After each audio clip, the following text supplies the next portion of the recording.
Everyone, welcome to Grinderslive, the flagship show here at RotoGrinders. I am not Dean. We're giving Dean a day off. He's been working his butt off. So I'm Stevie TPFL. I'm joined by my two buddies, Genie for 07, Grant, the turd Ferguson. How's it going, my friend? Oh, my life is just wonderful. I'm loving this horrible slate so much right now. And there's things to pay off. All right, chat. Chat is already saying we want Dean. Listen, Dean needs a day off every once in a while, and we all know we don't want Dean. So we want the creator of the bat, the good old-fashioned Derek Carty. Derek, how you going? How's it going, man? Pretty good. How you doing? Listen, I'm always good. I like when I'm in this role.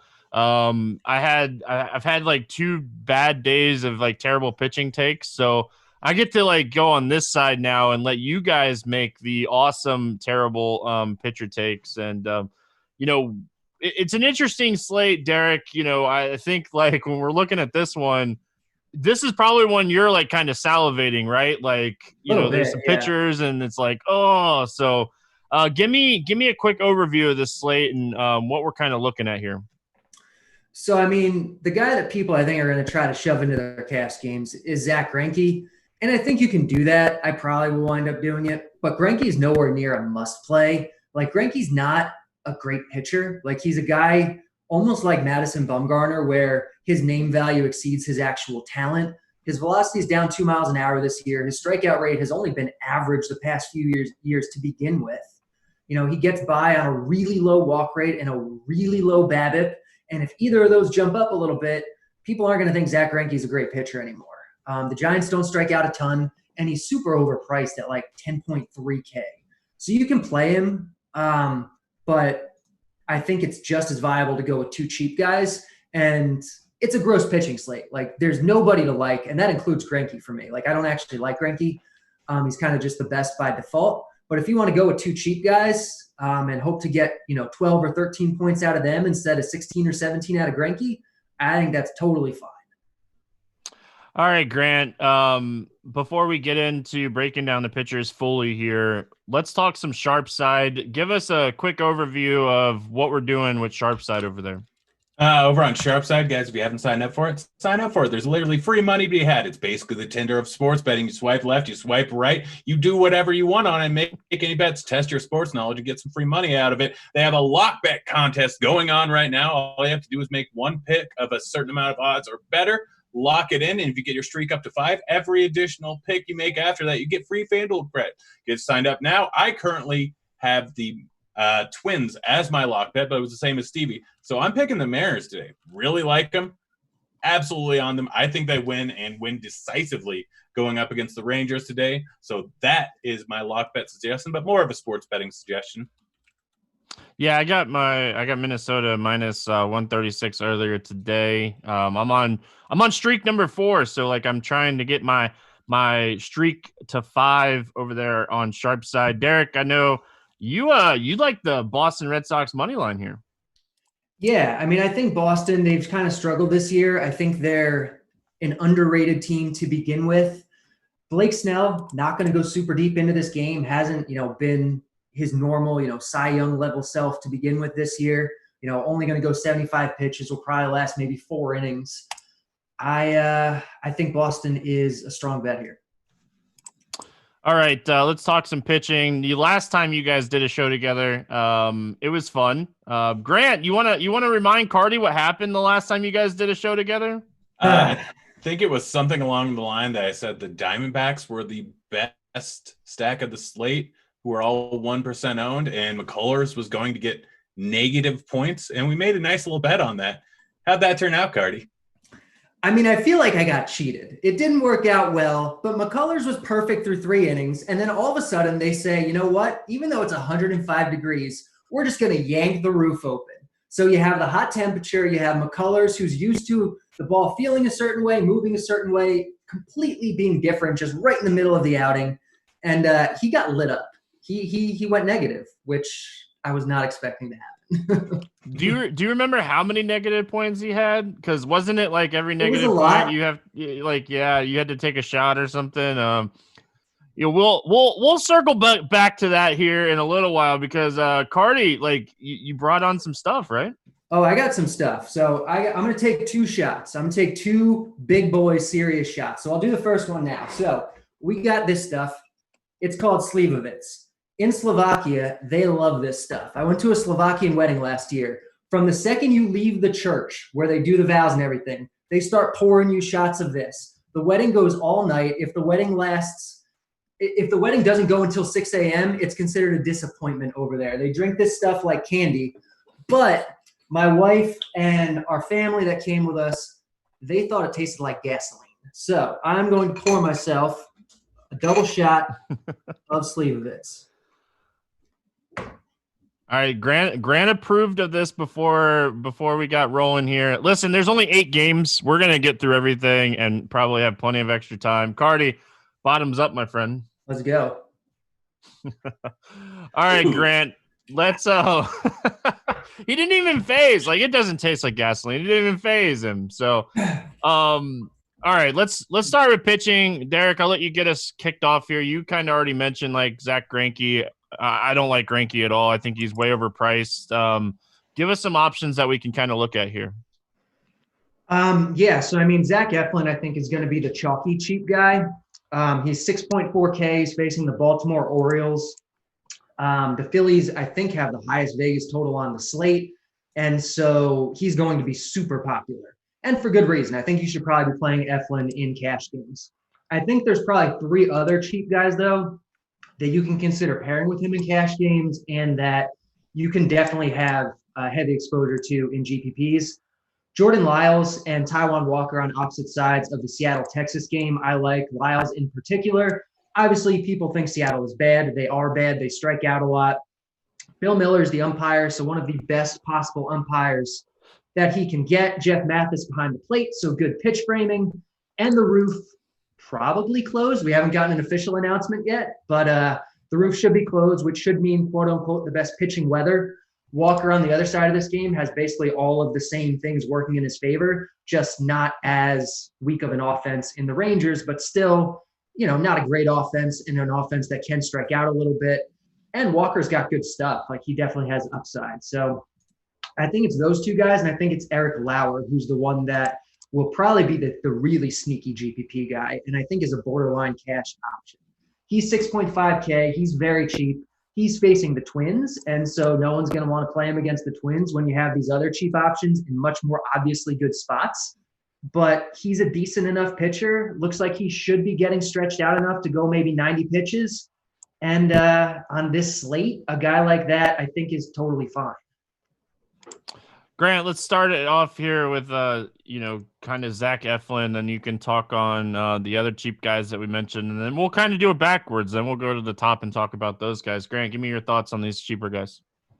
So, I get why people are going to play Eflin. Eflin's a guy that has shown decent stuff in the past. Like, he's only had 1 outing, obviously, this year. But he's a guy that can occasionally get it done, and the matchup's good. He's going up against Baltimore. That lineup is not very good at all.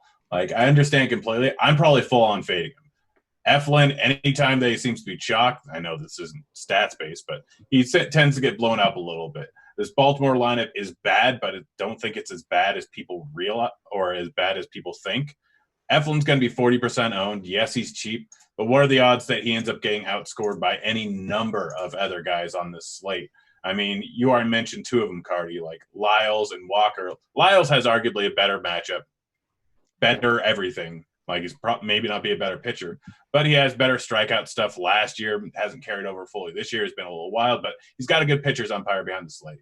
I'm still probably not using Lyles, but Walker had a great first outing so far this year. Got a decent pitcher's umpire. There are a few guys on the slate that I think have a lot more upside. So I'm full on fading as of right now, Eflin. I may end up with a few shares of him later on. I still have to build more lineups, but Eflin is a guy that I can see just zeroing out and not being worth it at all. Then Lauer, I actually like that call. I was originally planning on stacking the Twins, but Lauer is a guy that I think is going to go way under-owned on this slate because we're stuck with a whole bunch of trash at the low end of pitching. but some of that trash has a good matchup, and that's the reason why we would use him. So Lauer does not have the greatest matchup in the world. He's really not any worse than some of the other guys on the slate. I might end up using him a decent amount here, and I hate the fact that I'm on him with Cardi, but him and Walker on the low end are my two main guys I'm using.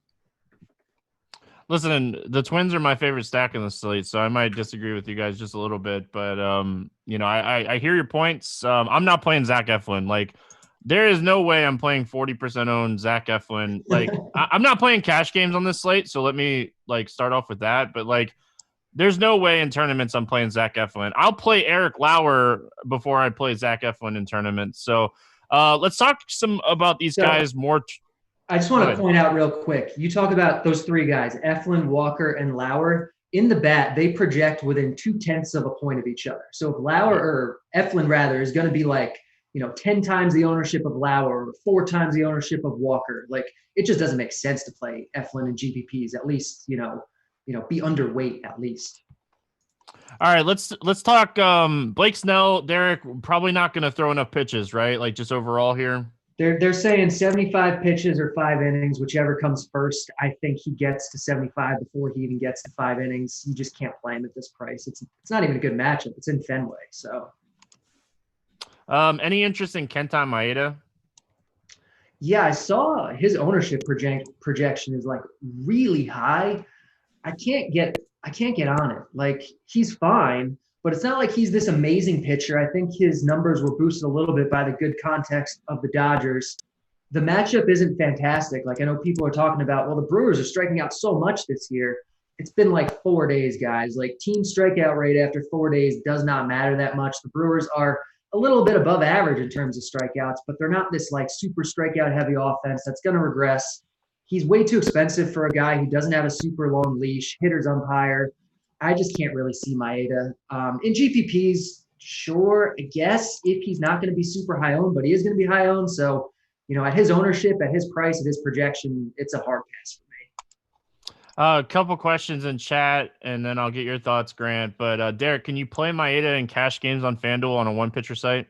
No, you should play Greinke in cash games on FanDuel. As much as I think he's an iffy play on DraftKings, FanDuel, you can play him because the price gap between him and guys like Eflin is a lot smaller.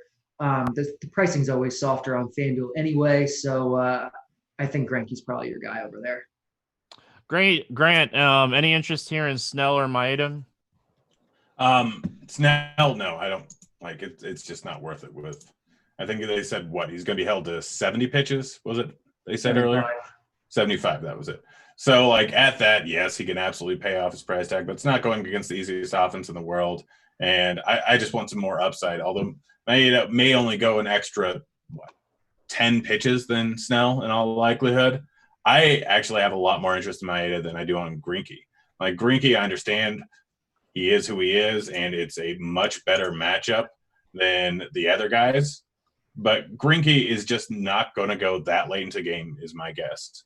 He is not going up against that high of a strikeout team. His fastball velocity is down. He was less of a strikeout pitcher last year than he was the year before. I expect that to continue. He's at 22% so far on the year. And yes, he doesn't walk a whole lot of guys. And yes, there are some strikeouts so far using these stats. But I just don't really have any real desire to go with Greinke today. At 35% ownership, I think we have him pegged at currently. So I'm going Maeda. He's my spend up if I'm spending up on anything. He's going up against. I completely agree. Having 0% Greinke in GPPs would not faze me at all. Yeah, just fade the top 2 owned pitchers, which are Greinke and Eflin on the slate, is my entire plan here.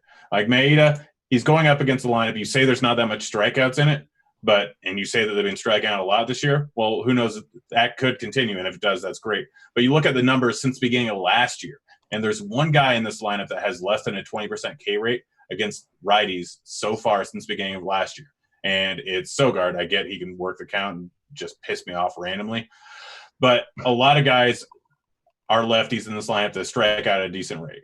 Varez, Gamble, both guys that strike out a decent amount. So does Yelich, so does Smoke. And then the righties in this lineup, Hira, Garcia, and Braun, all strike out at a high rate here. So this is not a bad strikeout matchup. He's got good strikeout stuff. He should be able to go longer into the game than Snell will, and could possibly get longer into the game than Greinke. He's going to come in at way less ownership than Greinke. Maeda is absolutely my number one spend up today, and I think that his ownership is pegged way too high on our on lineup HQ. Although the salary is a little bit different, I think more people go for Greinke because they have to pay down with their SP2 almost every time. Yeah, if he comes in at lower ownership than we're projecting right now, I would have a lot more interest in Maeda.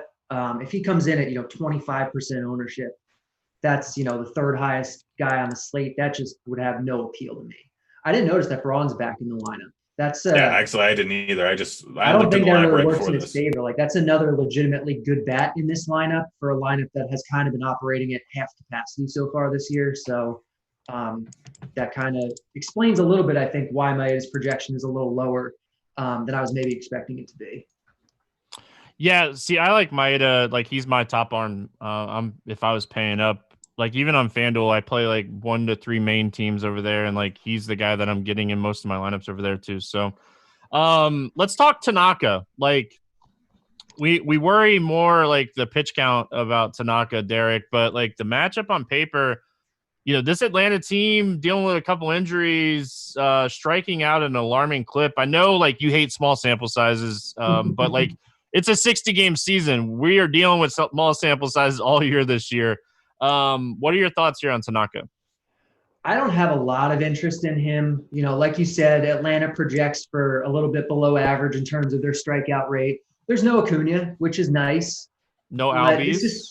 But what's that? No Albies either. Like, both those guys hurt. Yeah, no Albies. So it's a little bit watered down, but it's still a lineup with a lot of dangerous bats in it. And Tanaka rather is a guy that I expect to probably be pretty limited again in terms of pitch count. If he gets to 80, maybe 85, I think that's kind of his max today. And so that's really not enough for me, especially against a pretty good offense, even if one that is not at full capacity. Grant, any interest in Tanaka or any of these other tournament arms here? I have a little bit of interest in Tanaka. Like, it's the pitch count that worries me, but that price tag makes it somewhat worth it. Just because he's at 7.6K, he's probably better than a 7.6K pitcher. We don't know what the pitch count is going to be on a lot of guys on this slate here, as it's been pretty much the entire season. The projected lineup, slightly above average for strikeouts here. So I don't hate Tanaka. I don't love Tanaka. Like, if I have more money left over from Walker or Lauer, I'll go up to Tanaka and try and get my exposure to him around 10 to 15%. But he's not a guy that I'm going out of my way to play at any given time here. Rest of the guys on the slate, like LeBlanc, I don't really have any interest in using him. Like, I like the Phillies today. Cahill, not going to use him going up against the Astros. Sandoval Sanchez is a guy that I just don't like to use anymore ever. I had a little stat where I used him for a little bit last year, but I mean, I just don't see a huge amount of upside. It's not the easiest lineup in the world. I just have no interest in him. Like everyone else on the slate, if you're going to take a shot on anyone, like it's the guys I already mentioned that are going to come in too low, and Lauer and Walker. Yeah, I think it makes sense today to kind of be more condensed with your GPP pitcher pool, just kind of play these guys we've talked about, because I don't see any reason to pay up for a guy like Tanaka or Sanchez, or, when you have guys that are cheaper and better and going to be low owned in Lyles, in Lauer, in Walker, just take a stand on them, I think. Derek, we have a question in chat from Trenton. He says, I have Godley in cash. Bad idea, question mark. Oh, yeah. Probably want to rework that cash lineup a little bit. He's cheap enough, but like just spend the extra few hundred on Eflin, on Lyles, on Walker.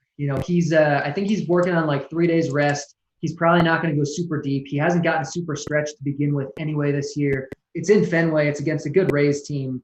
I don't see any reason to do that. Then we had a question. Why are we only getting 80 to 85 pitches from Maeda? Do you really think it's going to be like a strict 85 max from him? Oh, no. I might. Did I say Maeda? I meant Tanaka when I said that. Yeah, I think we should see if Maeda's pitching good. I don't see why they would only restrict him. Maeda shouldn't be restricted. It's just that he has kind of a below average leash to begin with. You know, on average, he'll throw maybe 88 or 89 pitches in a game. It's not like he's a guy, you know, who normally costs that price, who's going to throw 95 or 100. He doesn't do that usually. All right, we're done with pitching. I think we pretty much covered everything. I'm sure we'll get some pitching questions in a little while, but let's move on. Let's talk some catchers here. Derek, you know, JT Realmuto against Wade LeBlanc at the very top end, projecting for really high ownership as a catcher today. What do you say on catching today? I mean, Realmuto is the clear top catcher today by a lot. Clearly the cash guy. There are ways you can pivot in GPPs. It's not like you have to play him, but he is the guy that in cash games you need to have. And he's easy to get because Eflin's so cheap. So it's very easy to get there. Any other catchers that you like before we let Grant take a stab at it here? I mean, I like Gary Sanchez. I don't know how popular the Yankees are going to be. His ownership projection is actually a little higher than I was expecting. I didn't think people would actually want to play Gary Sanchez because of how bad he's been. But all the Yankees are super overpriced. Like Aaron Judge is 6.3K. I want no part of that. But Sanchez at 4.6 in a, you know, decent enough home run spot, I think he's a good one-off kind of guy. We had a question in chat about the Phillies-Baltimore game. We're going to have to wait to see what Kevin Roth gives like on our full take. But anytime I see yellow before orange, I always feel like the bats are okay. But we'll have to give Kevin Roth like final say on that one and see what his updates say. Grant, what are you looking at here at catcher? At catcher, yeah, Realmuto's the top option, but he is 5.1K, so that's tough to pay for. Mitch Garver, another top option going up against lefty. I know Lauer's a little bit more splits neutral, but Garver still great catcher play. He's 4.9K. I think he's a tick below Realmuto, but both those guys are the two top options. Outside of that, I really, really, really like the Mariners today. Lyles has been like Lyles could end up shutting down. Like Bill Miller being there, if they don't open the dome, like there's a whole lot of things that he has going for him or possibly going for him. But he's also not been that good. He hasn't had control. He had one decent start. He had one terrible one. But he's walking a lot of guys. He's going all over the place. So he's going to probably be base runners. He can get into trouble. And that Rangers bullpen, I think, is currently ranked 6th in the league, 6th worst. And I could see this like getting out of control. He's going to go very under-owned would be my guess. Like Nola is a guy that I definitely like today, and so are most of the Mariners bats. Like the Mariners, I'll say this now, are my favorite stack on the entire slate here. It could go terribly wrong, but they're not going to be very heavily owned. And I really like them today. I'll throw a couple names out there as well. You mentioned Nola. He should be like the highest hitting catcher in the lineup under like 4K. So like, you know, if you want to play like the lineup game, he's definitely interesting. The other guy that I want to mention is Wilson Ramos. I talked about this on the podcast. Anibal Sanchez gives up a ton of power and a ton of fly balls to righties. Like Wilson Ramos is way past his prime, but the weather, Derek, we like that MLB weather edge, and weather edge is telling us like this is really good hitting weather in the Mets again. Like this is like a full week of it seems like, but you know, when you're paying down, you're just kind of hoping for anything. And I think like Wilson Ramos would be that like hope for anything type of guy. So I don't think we're missing anything. Are we missing anything at catcher, Derek? Are we moving on to first base? I mean, I think the interesting to do because Philly's going to be so chalky. Andrew Knapp at 2.8K, playing him instead of Realmuto to be different with your Philly stacks, I think is pretty interesting. I think Maldonado in a Houston stack. I think Mejia in a Padres stack. I think they're probably the ways I'd be looking at catcher. All right, moving on to first base. Hoskins with his hole in his bat is the chalk today. Got 2 hits yesterday, but still, like, Derek, I'm sure you watched him a little bit recently too. He just doesn't look comfortable. Can you trust it here going up against I'm not striking anybody out, LeBlanc? I think you kind of have to. He's too cheap. Philly is the best, point per dollar team on the slate. He's still their number 2 hitter. He's still a guy who has a really strong track record. The matchup is fantastic. You got to play Hoskins in cash. Grant, give me some first basemen that you like here at in tournaments. You have to unmute your mic. Like, this is Son of a 3 days in a biscuit. row. Son of a 3 days in a biscuit. A little row. professionality, Grant. Man, I haven't been on a show in 3 days, I thought. No, I've been working. Like, Dean's done it a couple times. Like, Devin, I'm gonna pull my hair out. Like, I'm gonna have to go get a haircut. Grant, give me some guys that you like here. So Hoskins is clear number one top option for me. Everyone's talking about how trash he is at hitting, but like, first of all, he's going up against lefty. I get it's a little bit splits neutral lefty, but he's not very good, to say the least. He doesn't walk guys. I think he has a 2% walk rate versus righties on the season. Hoskins has a 28% walk rate on the season, 25%, something like that. Like, he's very patient at the plate. He's very patient this year. And so, like, that's the biggest problem. But he's going a guy that throws strikes. That's what he does. And he doesn't walk a ton of guys. Like, he's going to be free swinging a little bit. He may not be going well this year, but he's only had 12 plate appearances versus a lefty so far this year. And I think he's walked 4 of them. Like, he's a great hitter. He's, I think, going to hit a home run today. Hoskins is one of my favorite plays on the entire slate. So I'm going to be using quite a bit of him here. But outside of him, like, Choi is probably a bit too cheap. Voigt's probably a bit too cheap. Smoke, I know that I am playing a decent amount of Maeda, but he's too cheap at 3.5K. Yeah, and then Vogelbach. Have we gotten a lineup yet for the Mariners? No, we still don't have one yet. Not yet. But he's going up against a guy that gives up power to lefties, gives up a lot of hard contact to lefties. Lyles, I think, had a 280 ISO versus lefties last season, and he was pitching predominantly in good ballparks. So he can give up a lot of hard contact, a lot of power to lefties. I know Vogelbach has been great this season, but he's a big dude. If he gets a hold of it, he can take one out of the park there. So, again, love the Mariners today. Going to be using a lot of them. Could go down in flames, but it's going to happen. Yeah, you mentioned Choi, and I think the Rays are going to be very popular today for good reason. They're great. But I think the other side of that game, the Red Sox, I think they're the sneakier play in this game because it's a great park that could be even better because they added a humidor randomly this year. And Snell's not going to go that deep into the game. Michael Chavis is 2.7K. I think as part of a Red Sox stack, I think he's strong. Jake Cronenworth is 2.1, and I love the Padres today. So I think he's a way to kind of bring down the total cost of your Padres stack because obviously you're going to be paying up for Tatis and Machado. But I like him a lot as part of the stack like that. When I recorded the morning grind last night, I really thought the Yankees were going to be like massive chalk. It was supposed to be Wilson. Like, Judge is out of the lineup. It's not your typical Yankees lineup. Like, I still think they're in a great spot. Like, is this a spot where like you could play Voit or Ford as part of like a Yankee stack? You could. I mean, because I thought they were going to be super chalky, and if they're not, then I have more interest in them. But I don't love the matchup. Like, it's a bullpen game. I don't love attacking bullpen games because relievers are better than starters. But, you know, Voit is projected at 7% ownership, it looks like, and he's 4.4K. So, yeah, if you want to roll out a Yankee stack, then, you know, I'm not going to tell you no. It's not one of my favorites, but I like it more than I thought I would. Yeah, I liked it a ton when Wilson was supposed to be the guy. Like, he's a pitch to contact guy. Before we move on to second base, you guys didn't really mention like Pete Alonso. Same reasoning for Wilson Ramos. Like, yeah, Sanchez gives up a lot of fly balls and power. Like, this should be a guy we should be looking at in this spot. So, like on FanDuel, Alonso is really cheap. I think he's a great cash play and a great one-off over there. You could play Hoskins and Alonso together over there too. Yeah. So. Let's move on to second base. Hey, we didn't talk about Max Muncy, Derek. What are your thoughts on Muncy, and just, you know, kind of give us an overview of what you like here at second base? I think Muncy's great. He's a guy that kind of bounce around the lineup a little bit. Like, if he winds up, you know, hitting second tonight, I think I'd have a lot more interest in him than if he's hitting, say, fifth or sixth.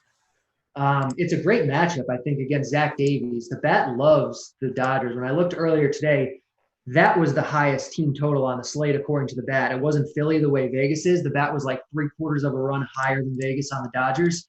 Davies is not great, can be susceptible to lefties, and the Dodgers are just an elite freaking offense. And so I like Muncy. Now that the Rays lineup is out, though, we have Brandon Lau hitting second for 4.4K in Fenway with the great weather there. I have a hard time, I think, at this point justifying paying the extra $800 for Muncy. But as part of a Dodger stack or as a one-off in GPPs, especially if he does get the good lineup spot, then I think you can definitely make a case for him. But I think it's hard to not play one of the Rays at second in cash right now with Lauer at 4.4, Joey Wendell hitting fifth at 2.9. They're both just way too cheap. Yeah, you mentioned Jake Cronenworth when you were talking about first base. Like I've been playing this guy almost every day. He's priced like he was facing Julio Urias, so he's 2.1K instead of 2.3K. He's hitting fifth today. Moved up in the lineup. Like, how do you not love that? He's one of the best point per dollar guys on the whole slate. Like if you're going double barrel pitcher, I think he's definitely interesting. I don't know how you're necessarily. Maybe you're going Greinke, Maeda or something, but he's definitely interesting at 2.1K. Grant, give me your thoughts here at second base. At second base, Lau's not a bad option. 4.4K. Castro, he's in the lineup, isn't he? Yeah. Yep. Yeah. So Castro, Cronenberg, we already talked, or Cronenworth, is definitely just too cheap. Muncy right up there. Hira, yeah, he's going up against a tough matchup, but still, it's like Muncy or Hira's still a great hitter. Shed Long is a guy that I'm probably going to be on a bit more than other people. Again, I just will keep mentioning Seattle hitters at pretty much every position here. But that's kind of who I'm on. Yeah, I think a lot of people are going to be playing Brandon Lowe. Joey Wendell's interesting. You know, we could talk about him again at like shortstop. Like he's super interesting to play in your Tampa stack instead of Brandon Lowe. But Wendell is, 2.9K, batting fifth. You could play him at second or short. So that'd be interesting to see what happens. Let's go to the hot corner. Cardi, what are we looking at here at third base? Yandy Diaz is, I think, he's 3K. Like, how are the Rays still this cheap in this great of a spot? I don't get it. He's your cash guy. He's going to be chalky. I think in GPPs, though, obviously you can pivot. You can play different stuff. I love a Padres stack today. I think they're one of the best stacks on the slate. They're all too cheap. It's a good spot. Manny Machado's 4.2K. I don't quite understand that. Over on FanDuel, Alex Bregman is really cheap, so I think you can play him over there. Gene Segura, obviously, in your Philly stacks is too cheap. Yoshi Tsutsugo, however you pronounce his name, also with the Rays, 2.9K. Like, you can play him at third, you can play him in outfield. I prefer Yandy, but if you're stacking, if you want to be a little different, you can definitely, swap him in instead. Hey, Grant, I bet you like Kyle Seager. I do, in fact, like Kyle Seager. How'd you know? It was just a wild guess. Just a random wild guess. That's all. Yeah, so obviously like Seager, but outside of that, like Machado is a fantastic play. He's too cheap. Segura, way too cheap. If you want to go Diaz, way too cheap. If you want to go the top, Bregman's probably your top raw points guy at third. But if you want to go a little bit off the board just because of his price tag, I don't think this stack is going to come in as heavily owned. And yes, he is in line. But Urshela, 4.8K. We haven't pegged at 2% ownership right now. He's definitely a guy that's on my radar. Just another name to throw out there, is Justin Turner. Like, Zach Davies isn't going to overpower anybody. Turner could potentially bat like third or fourth, like Derek was saying. The Dodgers, for some reason, they move around their lineup a million times a week, it seems like. And the other guy that's slightly interesting is Nunez. Eflin's going to be chalk. Just playing Nunez as a one-off against Eflin chalk. He's been hitting the ball really hard. So anything else, Derek, third base? Yeah, even Rio Ruiz at 3.5 in that lineup. Yep. I think he's a fine one-off. And I think Rafael Devers in your Boston stacks. Like, no one's going to play him lefty on lefty against Snell, especially at 5.1. But in those stacks, I think he's a good play. Yeah, and Snell's not going to go deep. We've already talked about that. No, he's not. And it's such a good hitting environment anyway. And he's not like 100% Snell. So I think Boston tonight really is a very strong contrarian option. Let's move on to shortstop. Hopefully you get that shot ready. I feel like it's 5 o'clock somewhere. I feel like, what do you think, Grant? Do you feel like he needs to get the second one in? I'm excited for this one. All right, let's do it. Too. So this one, This one, no one, people in chat were saying, oh, you took water. Yeah, I have a bottle of legit Slovakian liquor that I just filled up with water. This one is absent. This one has a color. It's not water. Oh man, Cardi, like I need to get another shot bet with you and Grant. Like we're doing these Wednesday shows all month, and we need to try to get Grant, and like you got to bet him with something with Seattle. Obviously, he'll pretty much take whatever you want. So. Lyles will get negative points. Oh God. You know what? I'll take it. You love Seattle. I love Lyles. We can set it higher than that. You want to say like, I don't know, 5 or 10 points? I mean, even 10, that's only a little above his actual projection. Why don't we say like 6 points? Sure. You're negative. You might as well take 6. I mean, I generally give him outrageous odds because I don't mind chugging a beer. All right, fine. I get to pick the beer though, Grant. I mean, you have no problem taking an absent shot, but well, let's call it 5. 5 points. That way, we kind of both have a shot of doing this here. All right, perfect. Yeah, right. I love it. Cheers. Like Grant, if you lose, I'm picking the beer. Like I'll even send you the money for the beer. So I'll pick the beer. They have like Postmates and DoorDash that can just send alcohol straight to your door. I know. That's what I'm saying. How many bottles of wine I've ordered during quarantine? I'm mad because like one of the breweries that I like, they are not doing anything like that. So, all right, Cardi, now that you got a couple shots in you, let's loosen you up for shortstop because this position today, like you have Tatis, you have Turner at the top. They're phenomenal plays. But like once you start going down, it gets a little ugly. Like, is this a position you're just going to try to pay up for? I think you can go either way. I don't think there's a right answer at shortstop. It's tough to get all the way up to Tatis on DraftKings. On FanDuel, I think it's a lot easier to do. And I love him today, especially in, like I said, Padres stacks. I love Tatis. I like Turner a lot. Gesellman is going to be the starter. Probably not going to go super deep, but, I don't love picking on stuff like that. But he's not an especially good pitcher. Wilson Ramos is a very easy catcher to run on, and so there's stolen base potential here for Turner. So I do like him quite a bit. If I can get up there, I want to do it. But I think you can easily go down to a guy like Willy Adames at 3K, Joey Wendell at 2.9K. We've talked the whole time about how cheap Tampa Bay is. Gene Segura at 3.8 is too cheap. Xander Bogaerts at 4.2 is one of the guys that makes a Red Sox stack work really well, one of their best hitters who's just so cheap. And over on FanDuel, Gleyber Torres is really cheap. He's not in the lineup, is he? Never mind. Nope. I was going to tell you, yeah, he's not in the lineup. So, yeah, or no, he is in the lineup. He's batting 5th. Yeah, I think he's batting. Yeah. Oh, okay. Right behind Ursula. Man, those shots getting the Cardi already. Grant. I have an excuse, guys. I do. Grant, what do you like here at shortstop? Tatis, Segura, 2 top options. Turner, not a bad option. Obviously, J.P. Crawford, if you didn't know I was going to say that. Polanco, not the worst idea in the world. I really prefer him versus a righty, but it is what it is. But yeah, like shortstop's not great. Torres is definitely on the board there if you're stacking up the Yankees. But yeah, it's Tatis and Segura, clear top options. Crawford is a great GPP play.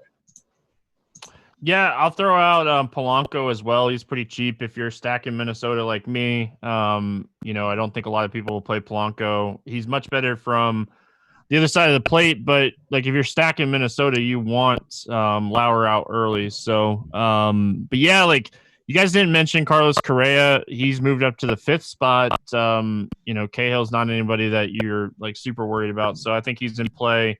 And then we mentioned Joey Wendell at second base. He's another cheap option if you want the better spot than Adames.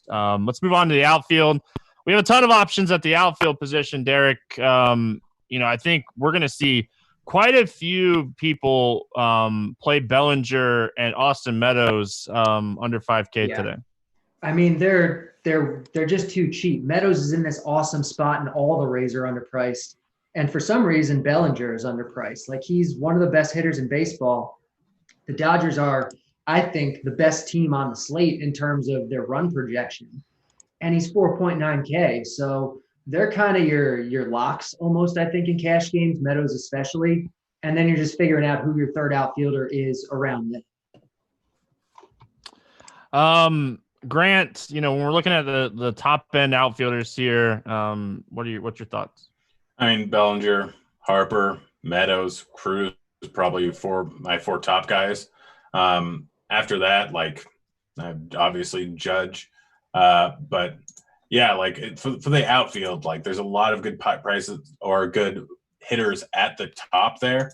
Kyle Lewis, if you didn't think I was going to say Mariner, I'll prove you guys wrong. Is definitely a guy that I'm going to be using quite a bit. Yoshi, Nimmo, two guys that are a little bit underpriced here. That are in decent spots going up against not very good pitchers. Pollock, if he's in the lineup, he's a bit too cheap. McCutchen's definitely too cheap and is one of the top point per dollar options at outfield on the entire slate. Conforto going up against Sanchez, sitting at 3.8K. There are a lot of good options at the top, but there are a lot of good options under 4.1K on this slate. Yeah, a lot of cheap options. Derek, give me some cheapies here.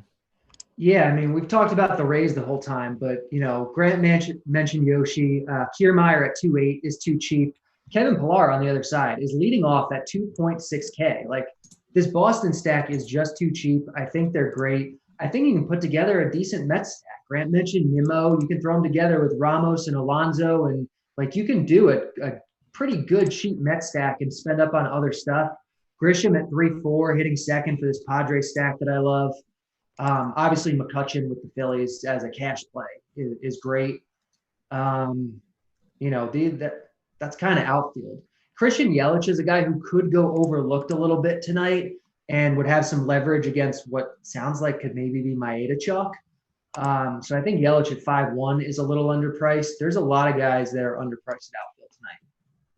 See, if you're home run chasing on this slate, you got Nelson Cruz, who just mashes baseballs. I know Derek doesn't like the whole platoon thing, but old man Nelson. Representation. Listen, I just like messing with you. I feel like people know by years of us working together now, I'm just messing with you at this point. But if you're new, I'm just messing with Cardi. That's what I do all the time. You have Joey Gallo going up against Walker. Listen, Marco Gonzalez was so scared to face Gallo last night. He hit him twice. I understand because he was my home run call yesterday. And then Juan Soto with the good weather in New York. There's a lot of ways, if you want to be different at the top, there's a ton of different options that you can home run chase up here towards the top. But let's get into some home runs, some stacks. We'll have about 5 minutes for questions. If you guys have any questions, throw them in chat and we'll get to those as well. Cardi, give me 3 stacks that you really like on this slate. I mean, the obvious ones are the Rays, the Phillies, but I think in terms of stuff that's a little more under the radar, I like Boston, I like San Diego, and I guess I like the Dodgers. I don't think the Dodgers are going to be overly high. Yeah, I ranked the Dodgers number 1 in my expert survey stacks today, and I did not expect them to be sitting around 8% or even lower than that. Why aren't people playing the Dodgers today? I don't get it. Hey, listen, we played Zach Davies a couple times, and I feel like people when they click on a pitcher's name and starts before that, they don't like to do it. Hey, Grant, I bet you like the Seattle stack. Yeah, I'm out on Seattle. It's mostly for the prices. You can pay it for 2 top end pitchers. It's the ownership that's going to be too low, and it's just the chance that Lyles gets real wild here, and then bad bullpen arms come in because there's quite a few of them. But yeah, I'm absolutely on the Mariners. I think they're one of the best plays on the entire slate for GPPs. I'm probably going to have close to 70% stacks of them. Is currently what I'm at. I'm all over them. It could go down in flames. I'm worried about if the dome's going to be open or not. And then on top of that, obviously Miller behind the plate is not a huge upgrade, but Mariners are definitely a stack that I will be using quite a bit. And then outside of that, let's see, the Padres are one of my favorite stacks. Houston, Philly, Dodgers, more of the chalkier stacks. The Yankees, I'm basically just using Seattle all around. If you want a lower owned stack, the Mets, we already mentioned a little bit, is not a terrible stack. But if you want off the board, it's Seattle for me all the way.